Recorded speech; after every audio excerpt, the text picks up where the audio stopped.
আল্লাহর ফেরেশতা সিংহা হাতে নিয়ে মুখের কাছে নিয়ে আল্লাহর আরশে মুআল্লার দিকে তাকায় থাকে, একটা সেকেন্ডের জন্য এদিক আর ওদিক করে না।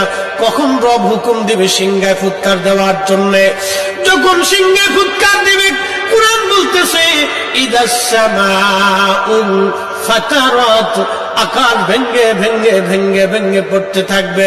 ওয়া ইদাল কাওয়াকিবু তাসারাত, সমগ্র নক্ষত্রগুলি ভেঙ্গে ভেঙ্গে ভেঙ্গে ভেঙ্গে পড়তে থাকবে। ওয়া ইদাল বিহারু ফুজ্জিরাত, সমুদ্রের তলদেশ উদ্দোলিত হয়ে যাবে, সমগ্র পানিগুলি পৃথিবীর উপরে আছাড় মারবে, আর ধুয়ে পাইলে সব পৃথিবীবাসীকে নিয়ে যাওয়া হবে।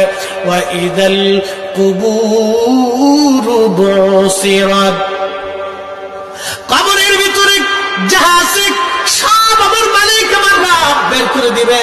কবর থেকে মানুষ বের হইয়া সেই দিন হাসরের ময়দানের দিকে দৌড়াইতে থাকবে, সবাই উলঙ্গ থাকবে, কিন্তু আমার নবীকে আল্লাহ ৭০,০০০ ফেরেশতা বেষ্টন করাইয়া জান্নাতের পোশাক পরাইয়া মহাসম্মানে ফেরেশতারা মিছিল দিয়ে দিয়া আমার নবীকে হাসরের ময়দানে মাকামে মাহমুদে বসাবে।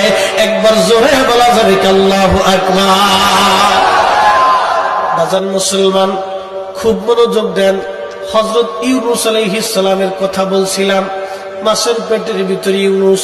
চিন্তা করলেন মরে গেলাম না বেঁচে আছি, লাড়াচাড়া দিয়ে দেখলেন না বেঁচে আছি, দাঁড়াই গেলেন খোদার পয়গম্বর, দাঁড়াই দিয়ে সেজদার মধ্যে পড়ে গেলেন।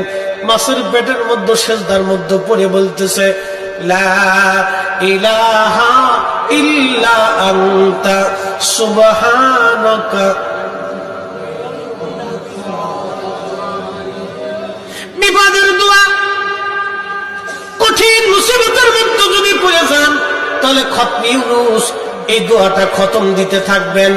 আল্লাহ যখন ইউনূস আলাইহিস সালাম এই জিকির শুরু করলেন, ইউনূসের এই জিকির আর ওই মাছের পেটের মধ্যে রইল না, এই জিকিরটা চলে গেল আরশে মুআল্লাতে। সুবহানাল্লাহ বলা যাবে। আরশে মুআল্লার পাশে এই জিকিরগুলি চারপাশ দিয়ে ঘুরতেছে। আরশে মুআল্লা ধরে রাখছেন ৪ জন ফেরেশতা কাঁধে করে।